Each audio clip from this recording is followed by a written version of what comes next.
각 처소에 지금 예배드리고 있는 온라인 성도 또 뉴비전 교회 성도 여러분 또 주일을 맞아서 주 안에 사랑하고 환영합니다. 오늘도 또 위로부터 말씀을 주사 또 따끈따끈한 하나님께서 우리에게 생명의 빵을 오늘 위로부터 공급해 주셔서 말씀을 통해서 소망을 보내고 또 말씀을 통해서 위로를 보냄을 통해서 또 주 약속 안에서 우리 영혼이 오늘도 기쁨을 얻고 또 이렇게 내가 얼마나 안전한가를 또 믿음 안에서 확인하는 시간이 될 것이고 또 그러한 부분 안에서 하나님의 성품을 영광을 맛보는 놀라운 오늘 시간이 될 줄 믿습니다. 여러분들이 지금 방역 여러 가지 기관마다 단체마다 또 처소마다 또 방역에 많이 힘쓰고 있어요. 진짜 중요한 방역은 영적인 방역입니다. 정말로 영적인 소독은 바로 예수님의 보혈로 피를 뿌리고 예수님의 보혈로 방역하는 거예요. 그래서 또 교회에 나와서 또 기도로 이렇게 보혈로 방역을 해놨기 때문에 또 오늘도 이 성령 안에서 오늘 이 말씀을 통해서 이 보혈의 역사가 여러분 혹시나 코로나 전조 증상이나 의심 증상이 있으신 분들은 오늘 코로나19 바이러스가 주님의 보혈로 성령의 능력으로 퇴치되고 소멸되는 역사가 있을 줄 믿습니다. 아멘 하신 분들은 그 능력을 맛보실 거예요. 여러분들이 초소마다 지금 하나님 말씀의 능력, 보혈의 능력, 성령의 능력이 오늘 임하는 그런 놀라운 시간이 될 줄 믿습니다. 여러 가지 육적인 질병 안에서 굉장히 고통당하고 계신 분도 많아요. 교인이 아닐지라도 더 나아가서 정신적인 영역에서도 문제가 생길 수가 있어요. 특히나 우울증이나 또 요새같이 경기가 어려운 시즌에서는 정신적인 공황이나 문제가 많이 생길 수가 있습니다. 그러나 우리는 더 우리의 영적인 것들을 살펴야 된다. 저는 여러분들이 이 사태를 통해서 우리가 다시 만났을 때 더 성숙한 모습으로 여러분이 나오기를 축복하고요. 더 성숙한 모습을 가지고 이 교회에 나와서 함께 예배하기를 원합니다. 굉장히 지금 저희 교회가 집중하며 또 부응할 수 있는 그 시기 안에서 끊어졌어요. 그래서 이 사태가 갑자기 벌어졌는데 이것이 저는 또 다른 하나님의 은혜의 기회라고 생각을 하고요. 저희들이 재정비하고 다시 한번 회개하면서 또 하나님 하실 세례의 영광들을 새롭게 기대하기를 원합니다. 세례의 영광이 내 상황과 환경 속에 이루어질 것이다 안 이루어질 것이다가 아니라 믿음 안에서 끝까지 오늘도 하나님 행할 것이라는 믿음을 가지고 주님이 나오기를 원한다는 사실을 기억을 하셔야 됩니다. 오늘 말씀은 또 하나님께서 위로부터 주신 말씀입니다. 굉장히 중요한 말씀이다라는 거죠.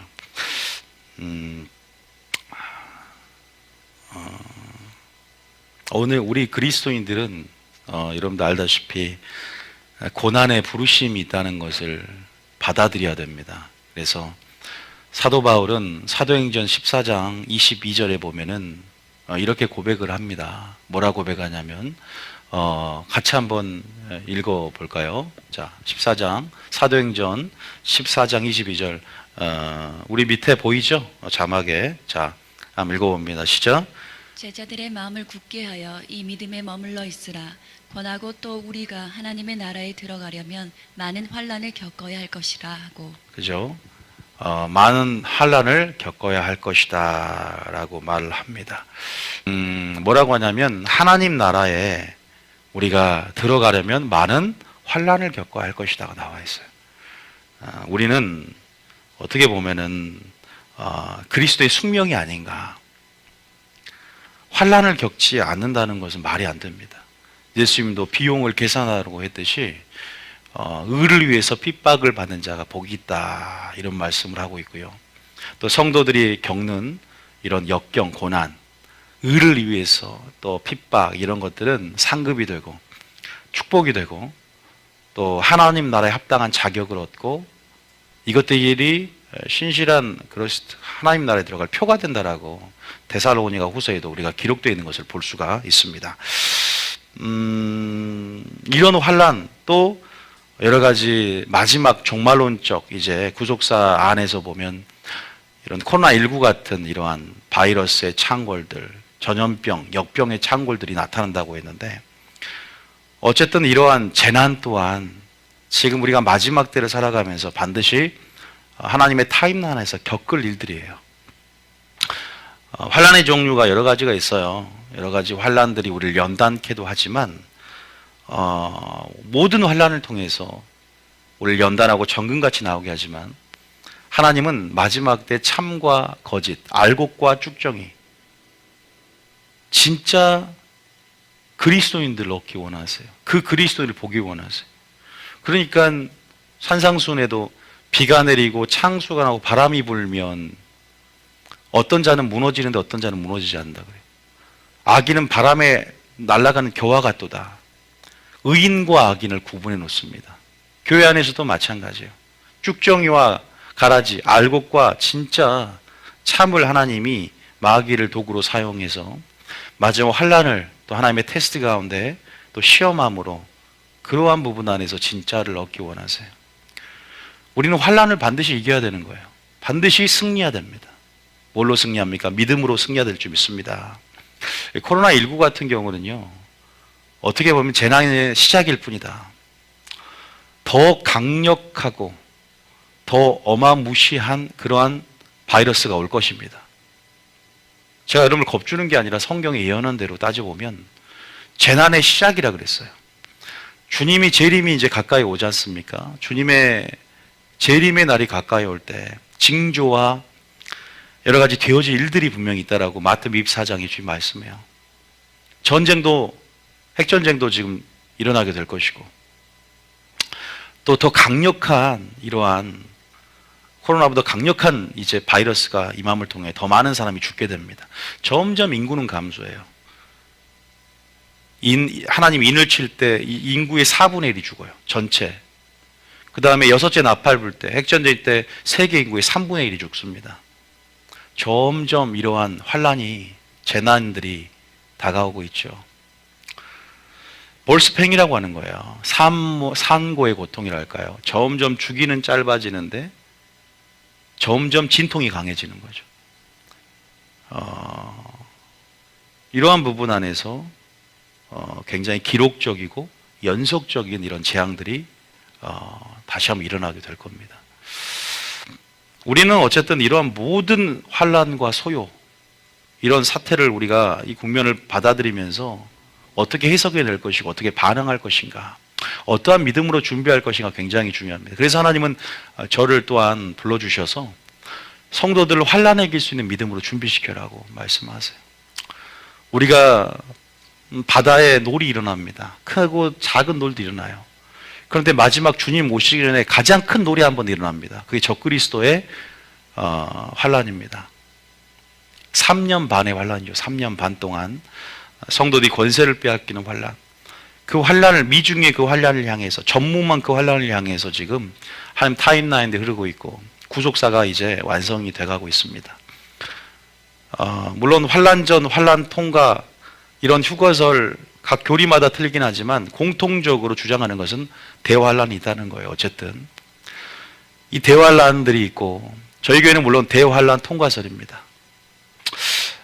그래서 하나님께서 저희들에게 준비하고 예비하고 있으라, 깨어 있으라, 순교할 수 있는 믿음으로, 환란 이길 수 있는 믿음으로, 무엇보다 인내와 충성이 필요한 이 시즌 속에서 하나님 그러한 믿음으로 성도들을 준비시키라고 저를 부르셨고, 여러분들이 그렇게 준비가 되어야 됩니다. 그래서 우리는 세상과 이런 상황과 환경, 마귀, 또 내 자신, 이걸 두려워하지 않고 이 두려움을 이길 수 있고 극복할 수 있고 돌파할 수 있는 어떤 돌파구, 그러한 부분에서 정면 돌파할 수 있는 그러한 능력과 어떤 힘이 있어야 되거든요. 그 능력과 힘은 바로 우리가 주님과의 관계에서 찾을 수 있는 줄 믿으시기 바랍니다. 주님의 관계 속에 나오는 그 사랑, 주님의 관계 속에 자기를 계시함을 통해서 우리가 만들어진 그 믿음, 그것만이 세상을 이깁니다. 너희가 환난을 당하나 담대하라, 내가 세상을 이겼다. 요한복음 16장에 이렇게 말씀하고 있잖아요. 30 몇 절인가요? 요한복음 16장 31절인가 우리가 한번 봐볼까요? 31절에 있나요? 1절. 요한 16장 33절인가요? 33절. 자, 한번 읽어보겠습니다. 시작. 이것을 너에게 이르는 것은 너희로 내 안에서 평안을 누리게 하려 함이라. 세상에서는 너희가 환난을 당하나 담대하라. 내가 세상을 이기었노라. 세상에서 너희가 환난을 당한다. 그리스도의 숙명이라고 말씀드렸어요. 담대하라. 뭐예요? 내가 세상을 이겼다. 그렇게 말씀을 해요. 또 한 구절 더 볼까요? 요한일서 5장 4절.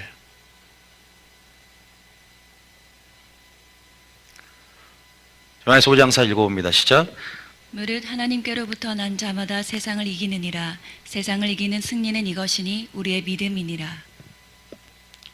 무릇 하나님께로부터 난 자마다 세상을 이기느니라. 세상을 이기는 승리는 이것이니 우리의 뭐다? 우리의 믿음이다. 이렇게 말씀합니다. 우리는 믿음으로 세상을 이기는 줄 믿습니다. 우리는 믿음으로 세상을 승리해야 됩니다. 그 믿음은 바로 어떤 믿음이냐? 이기는 믿음이에요. 이기는 믿음. 어떤 믿음이다? 이기는 믿음이다. 자, 어디냐? 계시록 21장 7절부터 8절까지 한번 읽어볼게요. 계시록 21장 7절부터 8절까지. 7절부터 8절까지. 자, 읽어봅니다. 시작. 이기는 자는 이것들을 상속으로 받으리라. 나는 그의 하나님이 되고 그는 내 아들이 되리라. 이기는 자는 이것들을 상속으로 받는데 나는 그의 하나님이 되고 나는 그의 아들이 된다. 그는 내 아들이 된다. 이기는 자만이 하나님의 유업을 상속을 받는다고 말씀을 하고 있고 이기는 자만이 승리한다고 말씀을 하고 있습니다.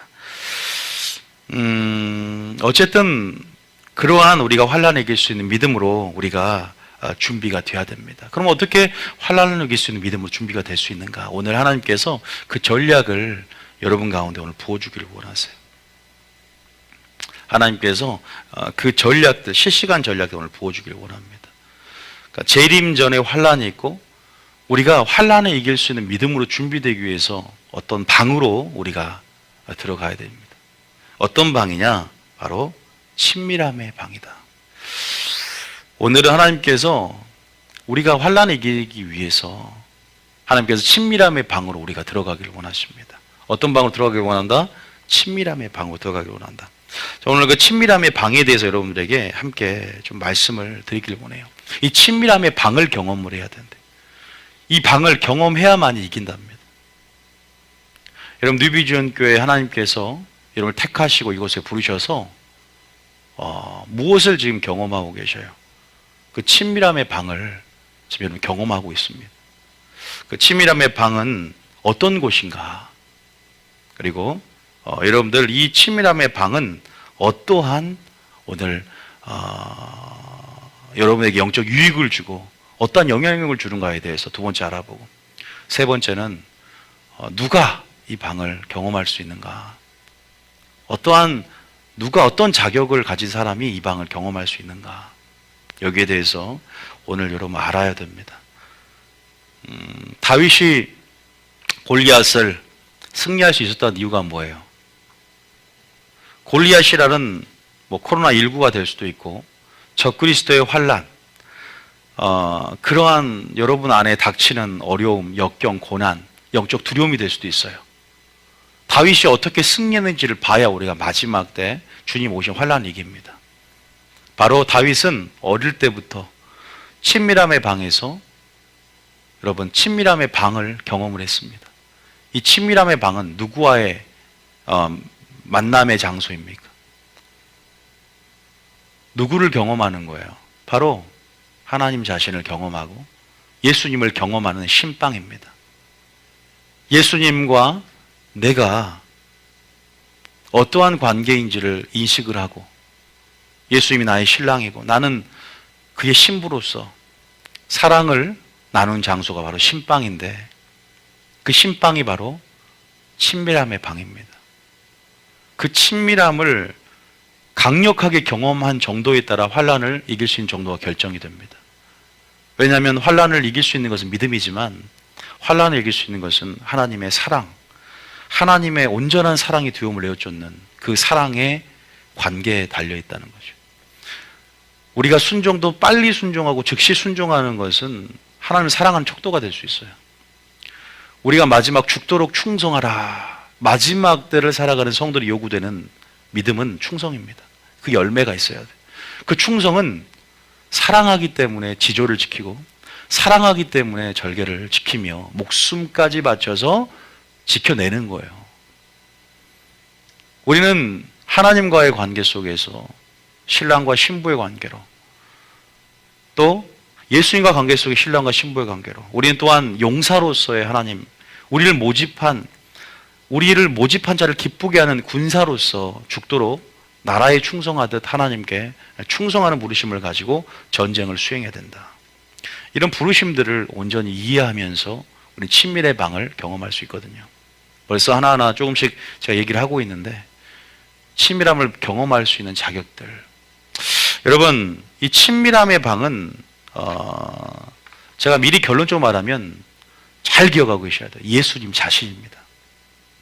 친밀함의 방은요, 예수님 자신이에요. 예수님을, 제가 어제 그랬죠, 하나님 얼굴 구하는 자, 예수님을 목적으로 취한 자들이 경험할 수 있는 방이에요. 예수님 외에 하나님 손에 들려진 무엇만을 바라보는 자, 남편의 배경, 학식, 남편의 자산, 재산, 이런 것들을 결혼하는 사람들은 친밀함을 경험할 수 없습니다. 늘 아버지 집에 거기서 열심히 일했던 큰아들, 하나님의 친밀함 경험 못했어요. 그 친밀함의 방에 들어가지도 못했어요. 일은 열심히 하는데 노예처럼, 종처럼 살아가요. 둘째 아들은 그래도 회개하면서 다시 한번 주님의 품으로 들어가서 친밀함을 경험합니다. 이 친밀함을 경험하느냐 경험하지 않느냐는 굉장히 중요한 차이를 가지고 있다. 이 친밀함의 방은 제가 오늘 어떤 곳인가, 첫 번째 어떤 곳일까요? 구약과 신약을 아울러서 친밀함의 방이 계속 이렇게 우리에게 하나님 계시하고 있었어요. 한마디로 말하면 구약에서는 지성소가 친밀의 방을 예표하죠. 출애굽기 30 몇 장인가요? 출애굽기 25장 22절에 여러분 알다시피 모세에게 계시를 한단 말이에요. 지성소를 만들어라. 그것은 이제 속죄소라 그러죠. 뚜껑, 이제 그 언약궤, 증거궤라고 하는데, 하늘에 계신 우리 아버지가 특별하게 이 땅에 내가 너희들과 함께하기 위해서 조그마한 평수에 좌정하고 내가 거기에 임재하겠다. 그러니까 하나님의 임재와 영광이 있는 곳이 한마디로 말하면. 그래서 출애굽기 25장 22절에 이렇게 말씀합니다. 읽어볼까요? 시작. 거기서 내가 너와 만나고 속죄소 위 곧 증거궤 위에 있는 두 그룹 사이에서 내가 이스라엘 자손을 위하여 내게 명령할 모든 일을 내게 이르리라. 그죠? 여기 자세히 보니까 내가 너와 만난다. 만남의 장소예요. 휴게소가 아니라 만남의 장소. 그러니까 이 친밀함이라는 단어를 잘 생각해 보세요. 뭔가 가까이 하는 거잖아요. 그 대화하고 교제하는 거예요. 그러니까 친밀한 방에는 뭐가 있는가? 어떤 영향을 주는가? 두 번째 생각을 해봐야 되거든요. 제가 그건 이따 두 번째 얘기할 테니까 일단은 어떤 곳인가만 좀 잠깐 봅시다. 어쨌든 만남의 장소다. 그런데 자세히 보니까 이스라엘 자손이 아니라 이제 우리를 거기다가 대비시켜서 내게 명령할 모든 일을 이룬대요. 조금 힌트가 보이죠? 오늘날은 성령을 통해서 우리에게 친히 가르치고 우리 안에서 기름 부음 안에 증거하며 나타낸다 그랬거든요. 거기는 이제 구약 시대에는 지성소에 들어가서 물론 다 못 들어가, 또 거기다가 보혈로 방역이 안 돼 있어가지고 못 들어가요. 내게 명령할 모든 하나님의 뜻이 계시되는 곳이에요. 이곳을 경험을 해야만이 마지막 여러분 이 친밀함의 방 여러분의 피난처가 되고 요새가 되는 거예요. 안 그러면 전부 환란 속에 동요하고 그 소요 속에 여러분 미혹되어서 배도하고 배교하면서 왜? 두려움이 엄습하니까. 나를 죽인다니까. 하나님 죽인다는 사람 앞에 나를 시인하면 너도 너를 시인한다고 죽도록 충성이 안 되는 거예요. 왜? 두려움 때문에 그래요. 다 배도하는 거예요. 그래서 자기 이기적인 욕심과 탐욕을 따라서 세상에서 말세에 고통하는 때가 이른다 그랬잖아요. 믿음이라는 건 그냥 어떤 그런 지적인 동의, 그런 관념적으로 간 추상적인 개념이 아니에요. 하나님의 관계 속에 열어지는, 하나님이 자기를 계시하는 영역 안에서 이루어지는 어떠한 위로부터 주어진 능력이 믿음이지, 그냥 믿음은 들으면서 하니까 말씀 듣는다고 또 믿음 생기는 거, 하나님이 역사해야 되는 거예요. 하나님에 관한 정보는 알 수 있지만 하나님 자신을 알 수 있는 그 믿음은 실천적인 믿음이라 그래요. 그것은 계시적인 암이라고 그러죠. 그 믿음을 하나님이 인정하는 거지, 교회에 나와서 아멘 한다고 그 하나님 인정하는 믿음은 아니에요. 반드시 열매로 증거되어지고 하나님의 관계 가운데 관계가 있으니까 열매가 맺어지는 거예요. 이러한 지성소의 경험이 필요하던 거예요. 모세는 물론 경험을 합니다. 대제사장 한 번 경험하죠. 1년에 한 차례. 이게 바로 뭘까요? 하나님의 뜻이 있고 음성이 있고 실시간 전략이 풀어지고, 여러분 그러한 삶을 살고 있냐 이 말이에요. 성령 안에서. 성령 인도하심 따라서 제가 이제 구약에서부터 신약까지 계속 이 부분 안에서 친밀함의 방해 변천사를 알려드릴 테니까 봐보세요. 내가 너와 만난다. 물론 출애굽기 25장 말고도 많이 나와 있는데 이 한 구절만 봐요. 많이 또 찾아봐야 되니까. 여러분 지성소 다음에 뭐였어요? 성전이었죠. 성전. 솔로몬의 성전. 자, 또 한번 봅니다. 왕상. 몇 장이에요? 왕상 8장 12절. 왕상 8장 12절.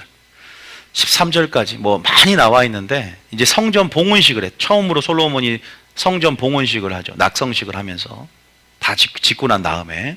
그러면서 12절에 주님 뭐라고 하냐. 자, 12절부터 시작. 그때에 솔로몬이 이르되 여호와께서 캄캄한 데 계시겠다 말씀하셨사오나 내가 참으로 주를 위하여 계실 성전을 건축하였사오니 주께서 영원히 계실 처소로소이다 하고. 주께서 영원히 계실 처소다. 영원히 이제 좀 더 세련되졌습니다. 14절 읽어볼까요? 시작. 얼굴을 돌이켜 이스라엘의 온 회중을 위하여 축복하니 그때 이스라엘의 온 회중이 서 있더라. 그죠? 내가 나중에 다른 걸 찾아보면 내 마음이 있고 내 이름이 있고 내 눈이 있다. 이곳에 항상 향했다. 여기서 기도하면 너희들이 내 기도를, 내가 너 기도를 받아주겠다. 하나님의 임재와 하나님의 영광이 있는 곳이. 이것을 너무나 누가 사모했냐? 이 언약궤를 누가 이 언약궤가 지성소 있잖아요. 누가 사모했어요? 다윗이 사모합니다. 이 친밀함의 방을 다윗이 사모. 이 신방, 신부와 신랑이 사랑 나누는 행위라고 표현을 합니다. 유비적으로 아가서에서는 침실에 그래서 경험, 하나님을 아는 경험을 야다라고 하는 거예요. 성관계, 부부의 침실 안에서의 그 친밀한 정도. 그 사랑의 행위라는 것은 순종한 행위를 말하고, 그 인격적인 관계 속에서 온전히 남편을 아는 거예요. 온전히 신부를 아는 겁니다.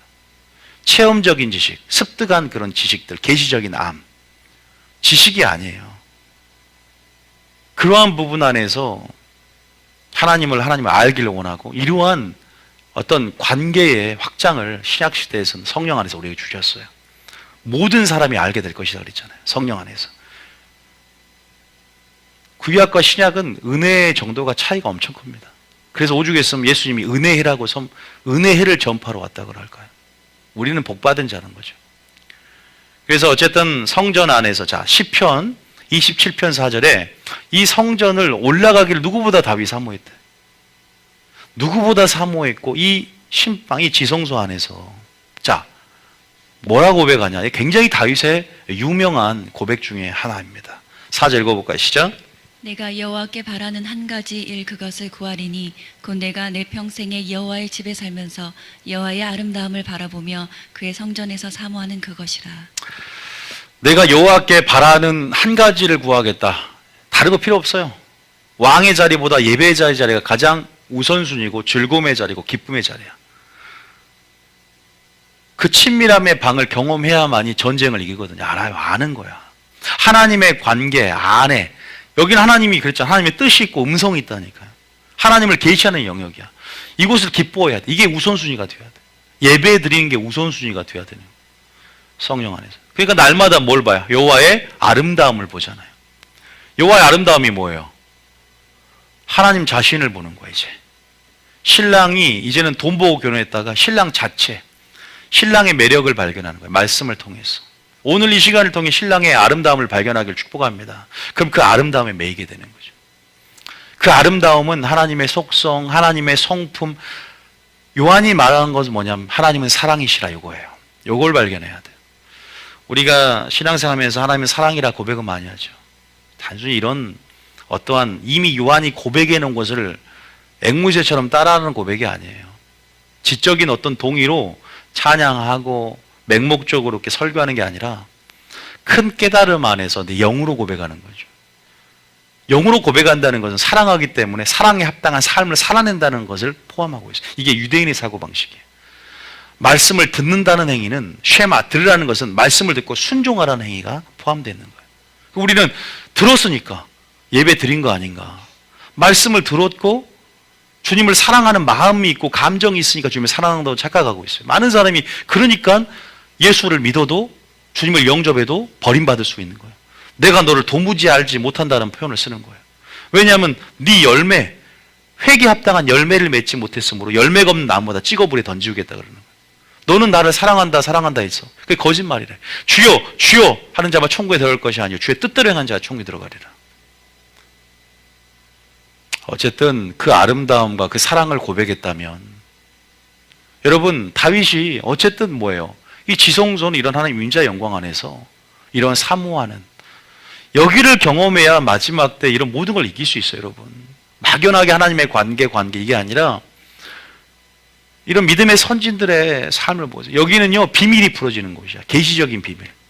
나중에 말하겠지만 마지막 하나님의 행하실 일들에 대한 전략과 심판에 대한 계시가 열어져요. 이걸 받아내야 돼요. 여기서.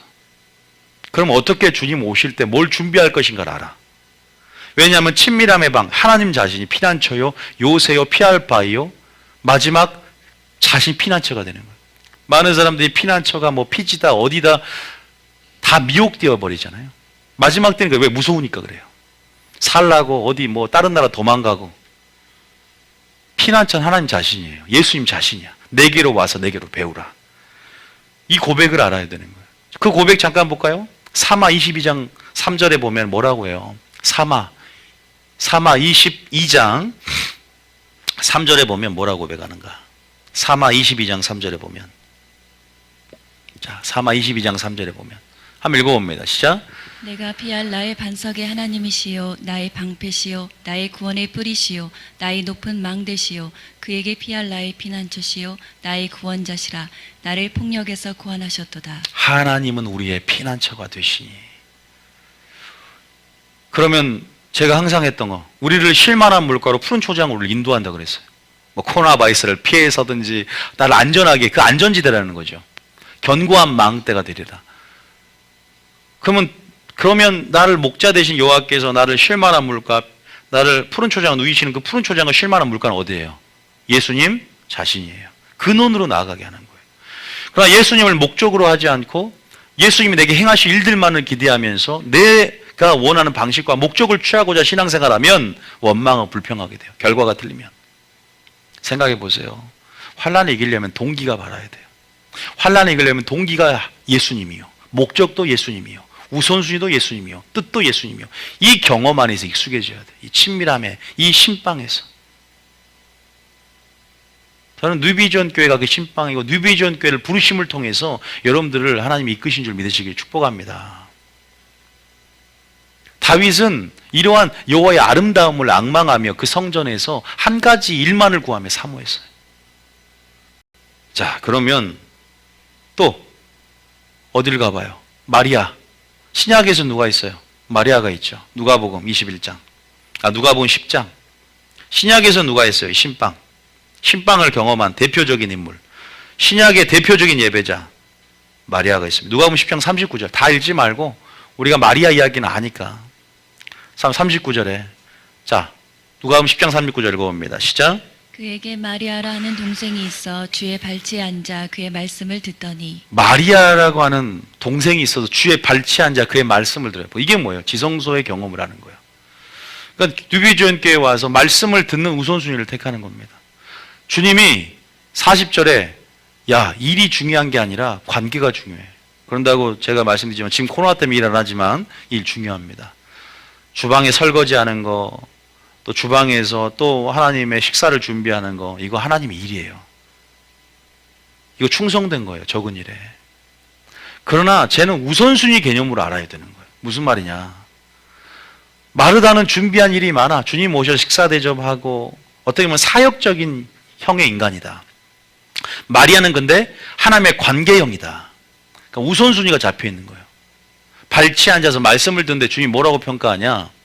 이것은 구약의 다윗과 똑같아. 주의 성전에 앉아 주의 마음이 있고 눈이 있고 뜻이 있는 이곳에 임재와 영광 가운데 내가 가기를 즐거워하는 거죠. 그 대답하되 마르다야 마르다야 내가 많은 일 염려하고 근심하니 뭐라고 42절에 뭐라고 하냐? 마리아를 어떻게 칭찬하냐? 마리아는 이 좋은 편을 42절에 보면 마리아는 이 좋은 편을 택하여 뭐한다? 빼앗기지 않을 것이다. 마지막 때 환란이 오면 빼앗긴단 말이에요. 배도하고 좋은 편을 택하는 삶의 방식을 이런 존재 양식으로 살아가야 되는. 의인은 믿음으로 말미암아. 여러분 우선순위는 뭡니까? 이 친밀함의 방을 경험을 해야 되는데 마리아는 지금 경험하고 있는 거예요. 또 누가 경험해요? 요한이 경험합니다. 요한. 사도 요한이 요한복음 봐보세요. 얼마나 계시적인 성경입니까? 나는 누구다 에고임이 예수님의 계시, 예수님의 자기 계시에 대해서 믿음이 커집니다. 우리 믿음은 어떻게 커지냐? 예수님이 자기를 계시할 때 하나님이 누구인가를 알 때 그런 거예요. 친밀함의 방에서. 이 친밀함의 방은 하나님이 누군가를 알 수 있는 방이에요. 우리가 신방에서 남편과 신랑, 아내가 사랑을 나누면서 또 남편을 목적으로 취하며 그가 좋아하는 것들, 그분의 뜻, 그분의 섭리, 그분의 때를 온전히 이해하는 거예요. 하나가 주합과 한 영이 됨을 통해서. 주님이 아가서를 통해서 이 놀라운 비밀을 밝히고 있다는 거예요. 나와 하나 되자. 주합과의 한 영이 되자. 나의 기업이고 너는 나의 기업이고 완전한 하나. 그 요한이 보세요. 요한계시록을 씁니다. 놀라운 계시가 이루어지는 거예요. 요한일서, 요한복음 다 요한 공동체가 쓴 요한이 쓴 거란 말이에요. 놀라운 계시가 이루어집니다. 요한은 알다시피 항상 사랑하는 제자라는 별명이거든요. 왜? 친밀함 안에 거했기 때문에. 항상 얼굴을 가슴에 묻었어요. 제자들이 시샘도 있을 수 있었습니다. 이 우리의 아들 요한이 어떻게 그런 사랑의 사도로 변했는가? 그의 설교는 일화를 보면 사랑만 설교했대요. 사랑만. 사랑의 열매를 맺어라. 그 요한이 왜 이렇게 계시적이 됐냐? 장차 되어질 일들을 왜 보여주냐? 친밀함의 방에 거했기 때문에 그래요. 왜 환란을 이겼냐? 친밀함의 방에 거해야 되는 거예요. 그럼 제가 이따 말씀드립니다. 누가 어떤 사람이 이 방을 경험할 수 있는가? 또 이 방의 유익은 뭔가를 알아야 된다는 거예요, 여러분. 코로나에 집중하지 말고 하나님의 관계에 집중하시기를 축복합니다. 여호와의 산에 올라가자. 누가 그 거룩한 산 꼭대기에 오를 자가 있는가? 그 거룩한 산 꼭대기 예수님 자신이에요. 그 꼭대기 하나님의 임재와 영광이 있는 모세가 섰던 곳이에요. 꼭대기 바로 지성소를 예표합니다. 그 꼭대기가 바로 마리아가 올라갔던 곳이에요. 예수님 자신이다. 교제, 만남의 장소. 함께하는 것이 함께하는 것. 함께하는 것. 주님의 열정을 깨달으시기 축복합니다. 우리를 향한 하나님의 사랑의 열정을 깨달아야 돼요. 함께하고 싶기 때문에 이제는 우리가 신약시대 어떻게 성령을 보내주잖아요. 자, 이제 그 지성소는 바로 우리 안에서 경험합니다. 여러분들이 각각 처소는 틀리지만 오늘도 성령의 기름 부음이 여러분 임하는 걸 느낄 수가 있어요. 꼭 이 교회에 오지 않아도. 물론 제가 말씀드립니다. 온라인 예배는 비정상적인 형태다. 코로나 사태가 끝났는데 나는 집에서 온라인 들으겠다. 절대 믿음 안 큽니다. 예수님이 말합니다. 교회에 모이셔야 돼요. 저는 헌금 때문에 그런 거 절대 아니에요. 성경적이기 때문에 그래요. 나중에 그 얘기는 따로 할게요. 바로가 모세와 대면 가운데 애굽에서 제사와 희생을 드리라고 하니까 애굽 사람이 돌로 칠까 두렵다. 믿음이 안 큰다는 거예요. 우리는 광야 사흘길 깊숙이 떠나야 된다. 이스라엘 백성 가지고 광야에서 살출해야 된다. 세상 방식으로 나의 편리를 쫓아서 드리는 거 아니에요. 내가 등록 되고 적을 둔 교회에 나와서 예배드리는 것, 모이기림 쓰는 것. 이것을 지금 하지 못하기 때문에 피치 못할 사정으로 이렇게 드리는 거 하나님이 받아주신다는 거예요. 우리의 중심을 본다는 거 이해하셔야 되는 거예요. 헌금 생활도 마찬가지고요. 어디에 있든 물론 우리의 마음속에 정말 성전은 우리 자신이 돼야 한다는 거죠. 그러나 그럼에도 불구하고 전혀 모순된 말은 아니에요. 깊게 들어가면. 자, 고린도전서 3장 16절 이제 그 지성소, 그 친밀의 방이 우리 안에서 경험돼야 한다는 거예요. 왜? 성령 안에서. 성령은 하나님의 깊은 것도 통달하게 만들어요. 하나님의 깊은 뜻과 또 하나님의 놀라운 그 하나님의 그 마음을 성령의 계시와 조명 가운데 우리가 알게 했단 말이에요. 그 성령이 우리 안에서 이제 살겠다는 거예요. 우리 안에서 살겠다는 겁니다. 자, 읽어볼까요?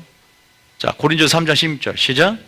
너희는 너희가 하나님의 성전인 것과 하나님의 성령이 너희 안에 계시는 것을 알지 못하느냐. 너희는 너희가 하나님의 성전인 것과 하나님의 성령이 너희 안에 계시는 것을 알지 못하냐. 우리가 하나님의 성전이라고 말씀하고 있고 엄연히 이 교회는 성전이 아니라 예배당이죠. 건물이에요. 여러분들이 성전이라는 것입니다. 본질적으로. 예수님 시대는 예수님 자신이 성전이었고 예수님이 보혜사였고 그러나 그 보혜사가 돌아가시고 이제 또 다른 보혜사 성령 우리에게 주심을 통해서 그 성령을 돕고 계시고 그 성령이 어떤 역할을 하냐. 우리 안에 계셔요. 어떤 역할을 해요? 아까 그랬죠. 지성소에 오면은 내 뜻, 내가 할 일들을 명령을 알려줄 것이고 만남 안에서 교제하고 친밀함 안에서 비밀과 계시를 전하겠다. 그래서 다윗은 너무나 그 아름다움 때문에 날마다 성전 올라가기를 기뻐했다. 시편 122편 1편에 나와 있어요. 내가 성전 올라가기를 누구보다 기뻐했고 그게 우선순위였다. 마리아의 우선순위가 된 이유가 뭘까? 이제는 우리 우선순위는 뭘까? 하나님과 교제가 되어야 되고 하나님의 임재와 영광이 있는 곳에 달려가야 되는 거예요. 믿습니까? 그것을 한번 볼까요? 일단은 또 한번 볼까요? 요한복음 16장. 요한복음 16장 33절. 아니 33절 16장 성령 16장 30절. 요한복음 16장. 내가 친히 알려주겠다가 몇 번인가? 내가 찾아봐요. 갑자기 그게 또 생각. 감동 주신. 예? 몇 절이에요? 안 찾아봤어요? 성경 안 읽어요? 자, 13절. 요한 16장 13절. 자, 읽어봅니다. 시작. 그러나 진리의 성령이 오시면 그가 너희를 모든 진리 가운데로 인도하시리니 그가 스스로 말하지 않고 오직 들은 것을 말하며 장래 일을 너희에게 알리시리라. 구약에서는 하나님 음성을 들으려면 지성소로 들어가야 돼요. 예? 그러나 오늘 은혜회 가운데 성령을 통해서 우리를 진리 가운데 인도한대요. 찾고 구하는 자 만나게 될 것이고 부르짖는 자 응답하게 될 것이며 찾는 자가 주님을 만난대요. 성령을 통해서 우리 안에 계신 성령님이 장래 일을 말한대요. 장차 되어질 일도. 그리고 마지막 환란이 이제 더 강력히 온다고 말씀드렸죠. 이거 누구에게 말해요?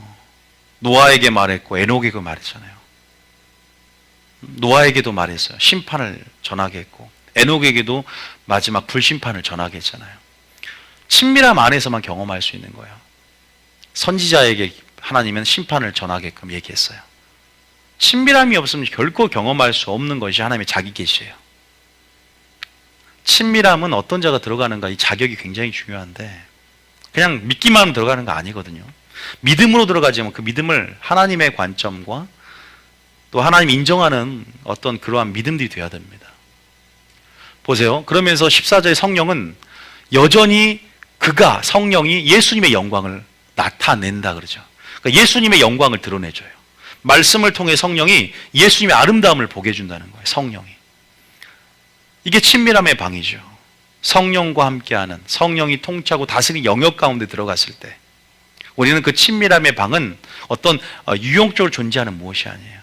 진리의 사다리를 타고 보이지 않지만 무형의 무엇이지만 우리는 믿음 안에서 그 실체들이 그 실체 그 방 아가서에 보면은 굉장히 하나님과 관계를 유비로서 상징으로서 굉장히 야하게 쓰인 자유주의 신학자들 이것을 에로스다, 섹스 교본이다 이렇게 해갖고 이렇게 책을 써놨더라고.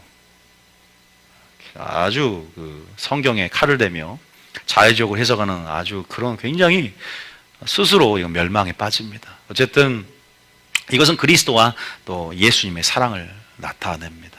그래서 야가서는 반드시 마지막 때 요한계시록이 풀어지기 전에 이런 하나님의 공의와 또 하나님 공의 이전에 하나님의 사랑을 알고 그 공의를 해석해야 되기 때문에 양대에 이게 축이 있다면 마지막에 풀어져야 할 야가서가 있고 요한계시록이 있는 거예요. 사랑과 공의.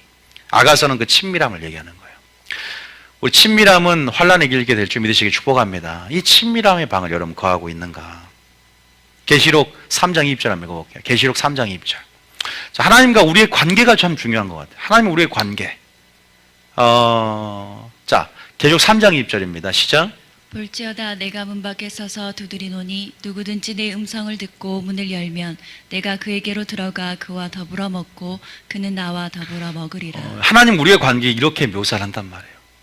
나는 너에게 들어가길 원한다. 그러면 너는 나로 더불어 먹고 서로 이런 교제, 영적인 연합, 일치 이걸 얘기하는 거예요. 이런 삶은 어떤 삶이에요? 친밀함의 방아리 주원님 안에 거하는 거예요. 이것은 하나님의 생명의 떡, 예수님 자신을 취하면서 예수님을 소화시키는 거죠. 생명의 빵. 하나님 말씀 안에 순종하면서 하나님의 온전한 뜻 안에 거하는 거죠. 그죠? 주님 우리 안에 들어오기를 원하세요. 끝까지. 우리는 하나님 밀어내는 거예요. 문을 닫아버리는 거예요. 죄로 인해서 문을 못 열기도 하고 또 음성을 듣지를 못해. 그래서 친밀함의 방은 한마디로 말하면 친밀의 방에서 두 번째 어떤 뭐가 나와요? 음성이 나온다. 또 뭐가 나와요? PPT에 보면 친밀함 뭐가 나온다? 두 번 뭐가 나와요? 음성이 나오고 또 뭐가 나와요? 전략이 나오고 또 뭐가 나오냐? 그 안에 전략이 나오고 하나님이 누구인가를 알 수 있게 돼요. 하나님이 누구인가를 알 수 있게 돼요. 또 뭐가 있어요? 굉장히 많은 얘기를 우리가 할 수 있어요. 그분의 성품을 알 수 있게 되는 거죠. 그래서 그 아름다움이라고 고백할 수 있겠다 그러죠. 아름다움을 앙망한다. 그 아름다움을 고백해낼 수 있게 되는 거죠. 정리합니다. 첫 번째 어떤 곳인가? 바로 지성소부터 시작해서 오늘날 이제 마리아의 영성까지 시작해서 다윗의 영성, 우리가 반드시 성령 안에서 우리 안에서 경험하는 어떤 생각의 영역, 또 우리 안에서 경험하는 우리 성전이 우리 안에서 경험하는 그 지성소의 경험. 다윗이 어떠한 상황과 환경에도 쫓겨다니면서도 지성소의 경험을 했던 것처럼 우리가 실제적인 어떠한 처소처럼 그러한 어떤 한 곳 한시적인 영역이 아니라 우리 안에서 경험할 수 있는 영원한 곳, 그 영혼을 경험하는 거죠. 하나님 안에서 주님을 경험하는 관계 속에서 그곳이 바로 친밀함의 방이다. 두 번째는 이제 세 번째 하는 거, 이 부분 안에서 어떠한 영향력을 주는가. 이 친밀함의 방에서 여러분들은 반드시 오래 머물러야 된다. 따라하면 오래 머물러야 된다. 왜 오래 머물러야 되냐? 우리는 그분의 성품이 익숙해져야 돼요. 이제 이 방에서 성품이 나와. 그러잖아요. 아니 우리가 아까 제가 분명히 말씀드렸어요. 내가 나를 계시할 것이다 그랬어요. 음성이 나와요. 우리가 하나님을 가까이 하는 삶이 친밀함의 방식이라면 가까이 한다는 건 뭐예요? 신명기 4장 7절에 기도로 가까이 한다. 또 가까이 한단 말이에요. 가까이 할 때 주님은 자기를 계시한단 말이에요. 가까이 하니까. 자, 레위기 10장 3절 봐볼까요? 레위기 10장 3절에 보면 뭐라고 기록되어 있어요? 레위기 10장 3절에 읽어봅니다. 시작. 모세가 아론에게 이르되 이는 여호와의 말씀이라. 이르시기를 나는 나를 가까이하는 자 중에서 내 거룩함을 나타내겠고 온 백성 앞에서 내 영광을 나타내리라. 하나님은 하시느니라. 자기를 계시합니다. 자기의 성품을 계시하는데 거룩함, 사랑, 공의 이러한 부분 안에서 어떤 자에게 영광을 나타내. 우리 믿음으로 영광을 본다고 하지만 그 믿음이라는 것은 나를 가까이하는 자 중에서. 친밀함이라는 것은 주님과 가까이 가는 거예요. 물리적이든 영적인 거든 가까이 가는 거예요. 하나님 앞에. 관계 속에 하나가 되는 거예요. 그런 자에게 주님은 자기를 나타내겠다. 우리가 결국 왜 망해요? 하나님 안에 지식이 없어 망하고 하나님을 모르기 때문에 망하는 거거든요. 하나님을 알고자 힘쓰기 때문에 치밀의 방에 들어오는 거 아니에요. 남편을 알고자 해야 돼. 신부가 그래야 마지막 남편을 알기 때문에 충절을 지키는 거예요. 충성하는 거예요. 남편을 알아야 남편을 사랑하는 거예요. 그 신방을 경험하지 않는 그리스도인이 너무나 많다. 지성소에 나오지 않는 그리스도인이 너무나 많다. 하나님이 저에게 알려주신 거예요. 나에게 내 뜻을 사모해서 더 가까이 나가는 자가 아니라 그냥 교회만 마당만 밟을 자가 너무나 많다. 하나님이 모든 세상에 코로나를 보낸 이유가 바로 그거예요. 그거 회개하라는 거예요. 더 깊이 들어오라는 거예요. 하나님께서 나를 가까이 해라. 친밀함 안에 오래 머물러라. 뉴비전 교회 안에 하나님의 음성을 듣고 여러분 설교를 통해서 하나님께서 그러한 부분에서 하나님의 성품에 익숙해져라. 그 음성에 익숙해져라. 하나님을 아는 것을 사모함으로 영적인 근육이 만들어지고 이 영적인 습관이 만들어지고 익숙함이 뭐가 되냐? 능력이 됩니다. 따라하면 익숙함이 능력이 된다. 익숙함이 기적을 맛봐요. 왜냐? 답을 알려드립니다. 3상 17장 39절 다윗과 골리앗의 싸움을 보면 우리가 알 수 있단 말이에요. 3상 17장 19절에 3상 17장 39절에 보면 제가 한번 읽어봅니다. 다윗이 칼을 군복 위에 차고는 사울이 칼을 줍니다. 뭐 하잖아요? 익숙하지가 않아. 시험적으로 딱 걸어봐. 근데 사울에게 말하되 익숙하지 못하니 이것을 입고 가지 못하겠다. 얘는 하나님의 이름으로 싸워요. 하나님의 칼과 창과 단창이 아니라 만군의 여호와 이름으로 싸우는 뭐에 익숙해. 어릴 때부터 그 친밀함의 방을 경험했기 때문에 익숙하지가 않은 거예요. 그 친밀함의 방에 어떻게 익숙하느냐에 따라서 여러분 신천지에서 왜 못 나와요? 익숙하기 때문에 그래요. 마지막 그것이 경건의 훈련이에요. 경건의 훈련. 경건의 습관. 기도를 매일 하는 사람이 기도를 안 하면 익숙하지 않아요. 그게 죄라고 느껴지는 거예요. 경건의 훈련은 익숙해져야 돼요. 습관이 돼야 됩니다. 마지막 때 모이기를 피하는 습관과 같이 하지 마라. 습관 때문에 망할 수 있다. 습관 때문에 살 수도 있어요. 이렇게 모이지 않는 습관을 하다가 마지막 여러분 코로나 문제가 이제 해결이 되고 이제 이 습관 때문에 게을러지고 나태해지고 안일해질 수 있다니까요. 우리 자신을 쳐서 복종시키는, 그래서 금식이 필요한 부분이 있는 거고, 우리 자신 안에 스스로의 경종을 일깨우면서 스스로 채찍질하고 매를 들기 전에 하나님께서 우리 자신에게 스스로 중간 점검을 해야 우리 자신에게 대해서. 익숙함, 친밀함의 방 안에서 하나님이 익숙해져야 된다. 그러니까 하나님이 익숙해져야 된다. 제가 그랬잖아요. 육체의 소욕을 멀리 하려면 성령의 소욕을 오히려 더 쫓으면 육체의 소욕을 내가 내 힘으로 끊으려는 노력 없이도 힘을 빼지 않고 더 주님께 집중함으로 더 주님께 중독이 되니까 내가 중독하는 그 힘을 잃듯이 친밀함의 방에서 그 아름다움에 중독이 되고 더 깊게 더 갈망함으로 주님께 들어가면 세상도 끊어지고 또 육체의 소욕도 사라지며 죄도 그치게 되고 그러한 부분들을 하나님을 경외함으로 악을 떠나게 되는 일들을 맛보게 된다는 거죠. 믿습니까? 그러한 부분 안에 우리는 주님께 온전히 바라보고 한마음이 되어야 되고 오직 주님만을 이 시간에 온전히 바라보는 시간이 되어야 돼. 분산되면 안 됩니다. 너는 많은 일로 염려하고 근심하는 그게 아니라 온전히 좋은 편을 딱 택하고 우선순위를 확정해서 주님께 집중할 때 마리아처럼 빼앗기지 않는다는 거예요. 친밀의 방을 경험할 때 빼앗기지 않는 것이고 친밀의 방을 경험할 때 다윗처럼 전쟁 안에서 승리하게 된다는 거예요. 날마다. 이게 승리의 열쇠였어요. 다윗의 승리 열쇠였다. 그래서 여러분들 얼마나 하나님을 알고 계시냐 이 말이에요. 얼마나 그 성품에 익숙하고 얼마나 음성에 익숙하냐. 저와 아내가 오랫동안 살고 그 음성에 익숙하기 때문에 아내가 음성을 변조해서 변조해서 전화를 걸어도 저는 알아볼 수 있다는 거죠. 마지막 때 마귀의 음성들이 마귀가 주파수를 이렇게 이제 사인을 보내고 자기 주파수에 맞게 그 주파수를 맞추는 자에게 마귀의 음성을 보여줄 거예요. 우리는 마지막 때 온전히 주님께 주파수를 맞추면서 주님의 음성, 마귀의 음성, 연분별을 가지고 골라내야 되는 거예요. 안 그러면 큰일 납니다. 왜? 그 음성 우리를 인도하고 그 음성이 우리에게 길이 되고 그 음성 우리의 전략이 되는데 그 음성을 반드시 들어야 될 줄 믿으시기 축복합니다. 뉴비전 교회에서 하나님께서 그 작업을 하는 거예요. 영적 작업들을. 말씀을 보내시고 그 흐름 안에 집중하는 자들, 뼈대를 만들고 이 세상 혼탁한 세상 가운데 이것저것 빚을 모은다고 여러분 믿음이 되는 것도 아니고, 오히려 그 음성을 듣는데 너무나 많은 깨어있다는 사람들이 혼탁해지는 걸 제가 봐요. 영으로 극단에 빠져 있구나. 이 사람은 하나님을 사랑하는 마음도 있고 믿음도 좋고, 그런데 요 길이 극단으로 마귀의 유혹에 넘어갈 수 있겠다, 본질을 놓칠 수 있겠다 보여요. 저는요, 여러분 말 안 해서 그러지. 저희 교인 중에도 많이 있어요. 이제 온 사람들은 뭐 두말 나이가 있습니까? 이제 왔기 때문에 잘 모르니까. 그러나 집중해야 돼요. 본질을 놓칠 수 있다니. 본질. 그게 좋을 수 있지만 지금은 좋지 않을 수 있다니까.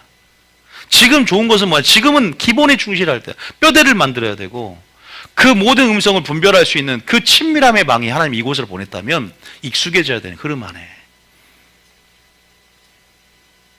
하나님 무엇을 말씀하시는가 우리가 분명히 들어야 됩니다. 그래서 다윗의 익숙함이 무엇이었는가? 물맷돌 훈련의 익숙함, 또 하나님의 어떤 임재와 영광 안에서, 그분의 말씀 안에서 이렇게 하나님의 뜻과 명령과 또 하나님 우선순위와 그런 뜻들을 사모함으로 하나님이 자기 계시 가운데 온전히 열어주셔서 믿음이 생기는 영역이겠죠. 그럴 때 하나님을 목적으로 삼는 자들이 하나님을 피난처로 여기고 세상 안에서 정면 돌파하며 비굴하게 굴지 않고 배도하지 않고 세상을 맞서 싸워 승리하는 것이죠. 그래서 하나님을 알 수가 있게 된다는 거죠.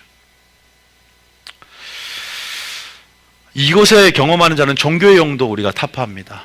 뭘 타파한다? 종교의 영도 타파합니다. 왜? 친밀함이 종교의 영을 타파하게 만들어요. 잠자는 영도 타파합니다.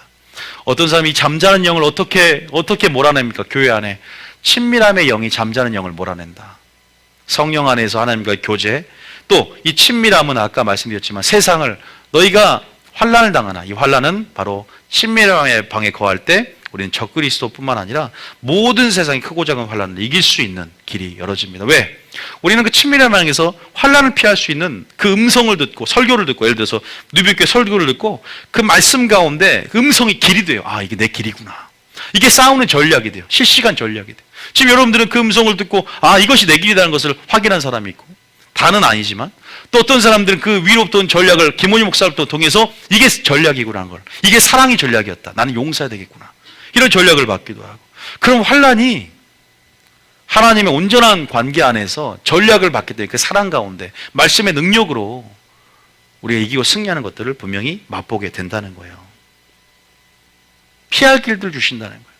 장차 되어질 일들을. 그래서 아까 우리가 요한복음 16장 읽어보면 장래일을 말한다. 장차 되어질 일들, 예언적인 요소입니다. 그러니까 우리가 뭐 코로나 바이러스를 이렇게 또 어디 가려고 하다가도 마음속에 감동을 주셔서 넌 집에 머물러라. 안 갔더니 난 하나님께서 나를 보호하기 위해서 합력하여 손을 내시고 피할 길을 주시는 하나님의 선하신 그 인도하심들 또한 우리가 언약 백성으로서 맛볼 수 있다는 거예요. 믿습니까? 그것을 맛보시길 축복합니다. 그래서 여러분들이 이렇게 우리가 엄청난 유익을 누려요. 또 우리 그 안에 머물러 있으면 우리 속사람은 능력으로 하나님의 관계 속에 강건해져서 믿음의 눈이 열어지고 영의 사람이 된다는 거예요. 그래서 우리가 이 친밀함의 방을 누구보다 우선순위로 사모해야 되고, 그 친밀함의 방 안에 거해서 우리가 우리 속사람을 지금 영적인 면역력들을 키워나가며 강건케 해야만이 우리는 이 세상을 믿음으로 이기고 승리하게 될 줄 믿으시길 축복합니다. 이런 관계가 필요한 것이죠.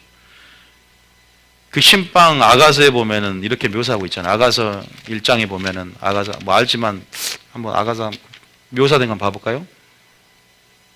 자, 1장 4절부터 친밀함이 얼마나 잘 묘사되어 있는가. 아가서 1장 1절 4절까지 한번 읽어볼까요? 이것은 예수님과 우리의 신랑과 신부의 관계를 얘기하죠. 읽어보세요. 자, 시작.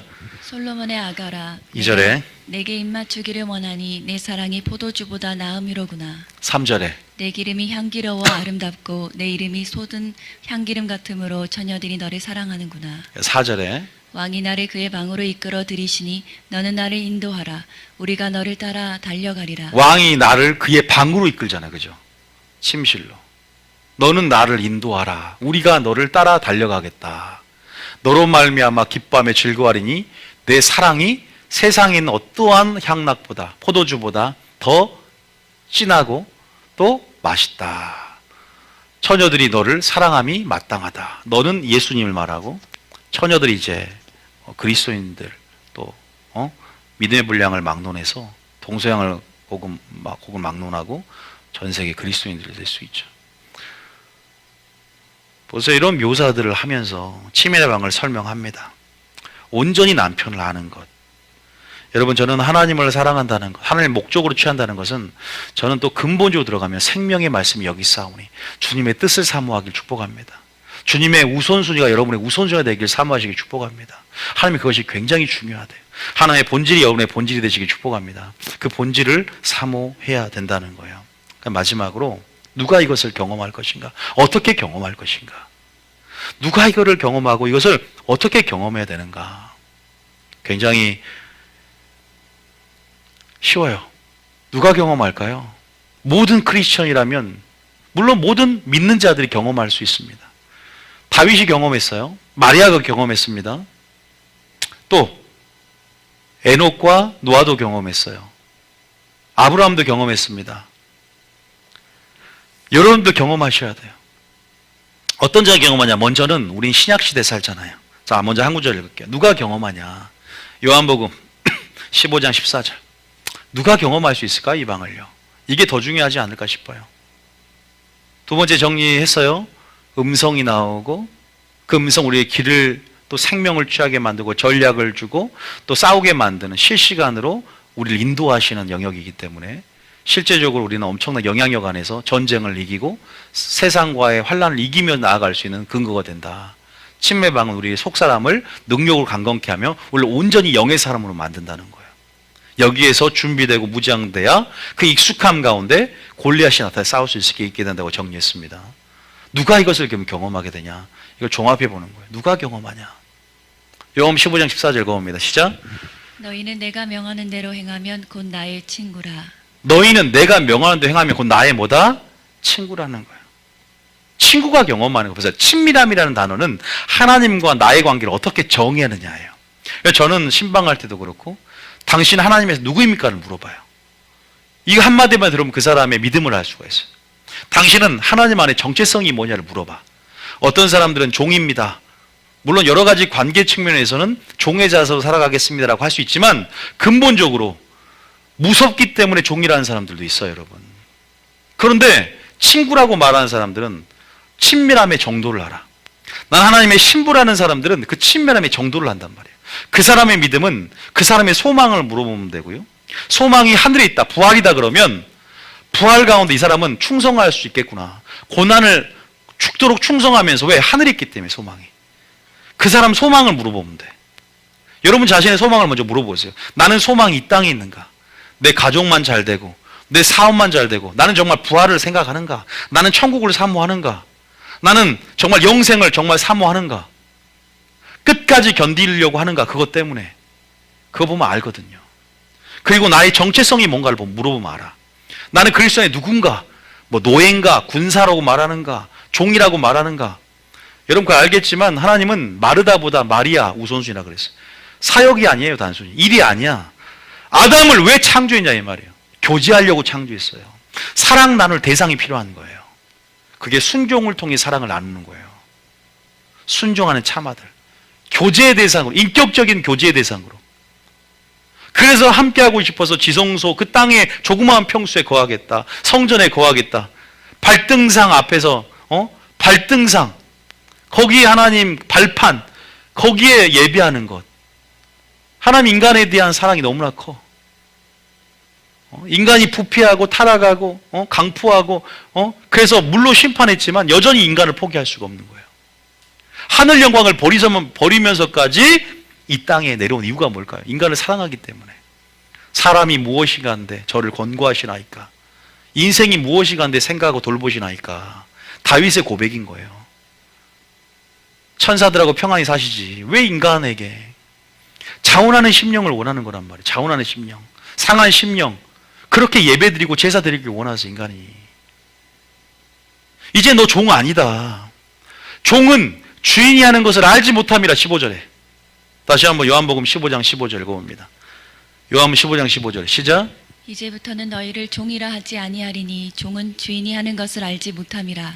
너희를 친구라 하였노니 내가 내 아버지께 들은 것을 다 너희에게 알게 하였음이라. 보세요. 성령을 통해서 아버지께 들은 것들을 알게 하고 내 영광을 그를 통해 나타내겠다. 그러니까 성령을 통해 내 영광을 너에게 알릴 것이고, 예수님의 영광을 내 아버지께 들은 것을 너에게 알려주니까 장래일을 말하고 피할 길을 알려주시고 그 음성을 들어야 되고 그 전략을 받아내야 된다는 말이야. 어떻게? 기도라는 은혜의 수단을 통해서, 기도를 통해 친밀함으로 들어갈 수가 있어. 또 그래서 기름 준비하고 성령 충만하는 것이 환난을 이길 수 있는 믿음이 되는 거예요. 이 친밀함의 방을 경험해야 돼. 관계를 새롭게 정의해야 돼. 새롭게. 나는 주님의 신부다. 신랑과의 신부의 관계를 생각하면서 하나님과 나의 관계를 생각해야 돼. 신랑을 원하는가? 신랑의 무엇을 원하는가? 나는 신랑을 아는 자인가? 신랑을 안다면 그의 계명을 지키는 자다. 온전히 신랑 안에 거하면서 함께하는가? 따로 분리되어 있는가? 같이 있지만 큰아들처럼 친밀함의 정도가 멀어져 있는가? 종교의 영으로 덮여있기 때문에, 바리새인의 영으로 덮여있기 때문에, 잠자는 영으로 덮여있기 때문에 이 교회의 친밀함이 영이 임해야 되는 거예요. 성령의 기름 부음 안에서. 믿습니까? 그 부분 안에서 이제는 너희를 종이라 하지 않겠다. 알지 못하는 사람. 여러분이 기도하면서 아버지의 비밀을 받아내야 되는 거예요. 제가 어떻게 설교해요? 하나님이 설교하라는 것도 기도를 통해 받는 거예요. 기도를 통해서 받아내는 거예요. 익숙해야 돼. 익숙해야 된다니까. 하나님의 음성이 익숙해져야 돼. 내가 예언 사역을 어떻게 해요? 익숙하니까 하는 거예요. 익숙하니까. 예언적인 통로를 인식하면서. 우리 모두가 하나님의 음성을 듣는 자입니다. 양은 목자의 음성을 듣는다 그랬잖아요. 기독교는 음성의 종교예요. 듣는 종교입니다. 들어야 따라가는 거예요. 따라가는 자는 또 듣게 될 줄 믿으시기 축복합니다. 관계 안에서 들리는 거예요. 관계 안에서 믿음도 생기는 것이, 관계 안에서 영생이 있는 거예요. 그건 순종이라는 것을 관계로 얘기합니다. 관계는 곧 순종이다. 다 생략하고 관계는 곧 순종이다 생각해요. 순종하는 자만이 들리고, 순종하는 자만이 천국의 비밀이 열어지고, 순종하는 자만이 아버지께 모든 비밀을 깨닫게 되는 거예요. 그 친구는 순종하는 친구야. 왜? 14절에 뭐라고 고백했어? 어떤 자가 친구냐? 너희는 내가 명하는 대로 행하면 곧 나의 친구다. 순종하시기 축복합니다. 그러면 관계가 회복이 돼요. 모든 뜻대로 행하셔야 돼. 복종해야 돼요. 그럼 주님이 누군지 알기를 축복합니다. 그러려면 믿음은 들으면서 난다. 이 친밀함의 방, 뉴비전 교회에서 하나님을 듣고 성경 안에서 하나님과 교제하면서 친밀함 안에 돈독한 하나님과 사랑의 교제를 나누시기를 축복합니다. 누가 듣는다고요? 하나님과의 나의 관계가 어떻게 정리되느냐에 따라서 친밀의 방을 경험할 수 있고 안 경험할 수 있어요. 두 번째는 하나님이 목적이 되는 사람들만 경험하는 것이다. 하나님만이 나의 이유가 되는 사람들.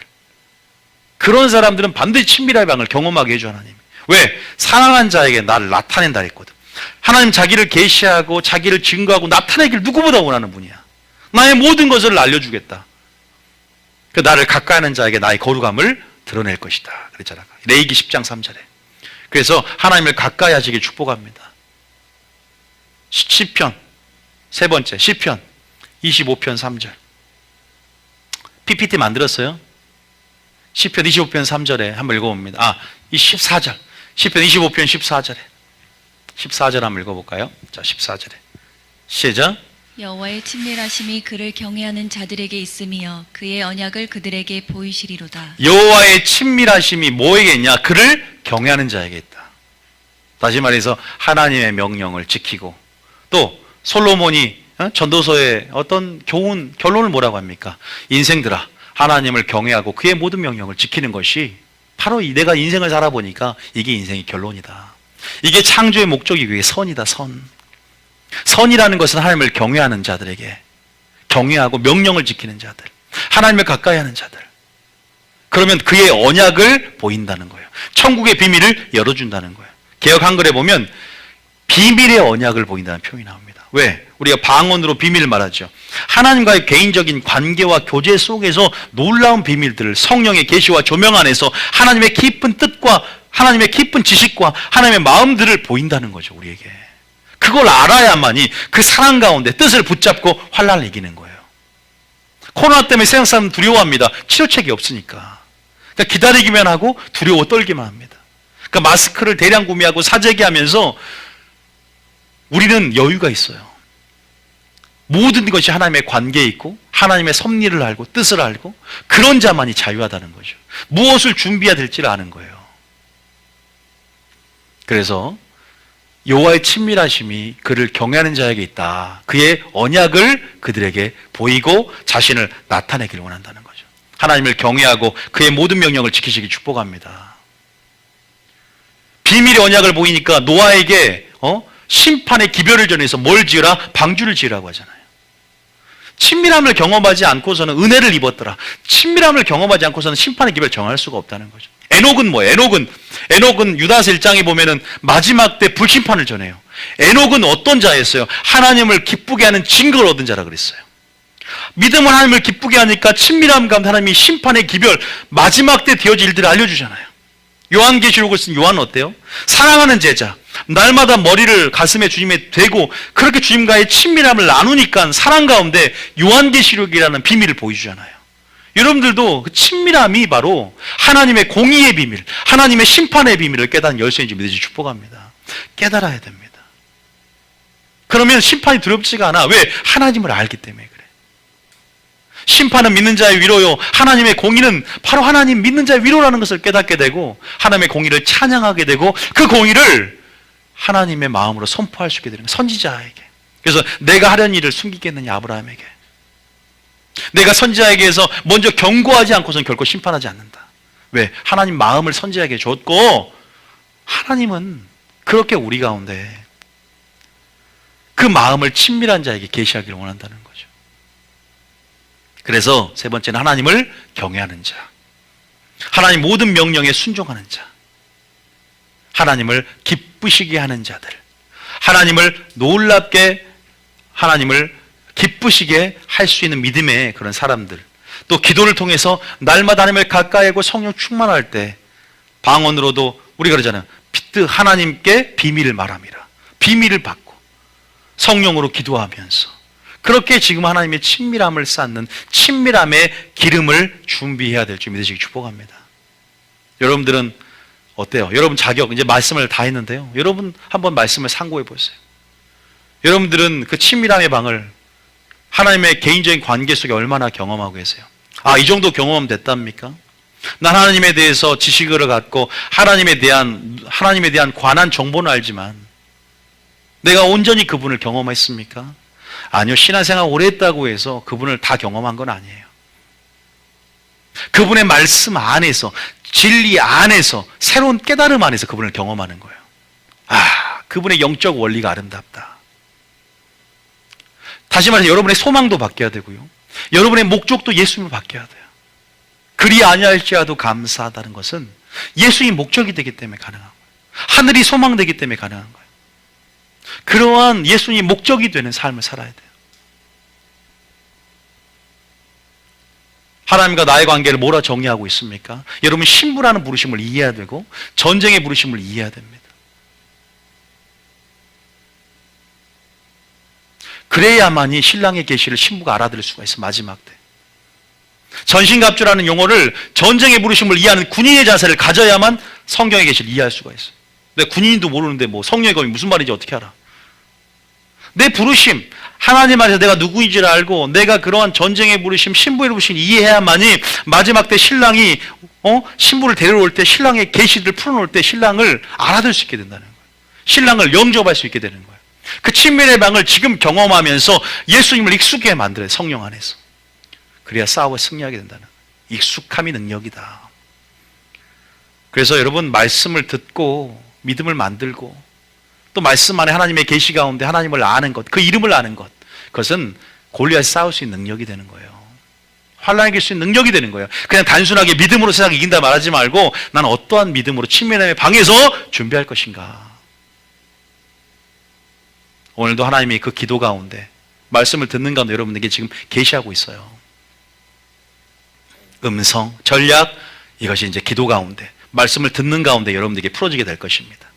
속사람은 놀랍도록 능력 강건해지게 될 것입니다. 영의 사람이 지금 되고 있습니다.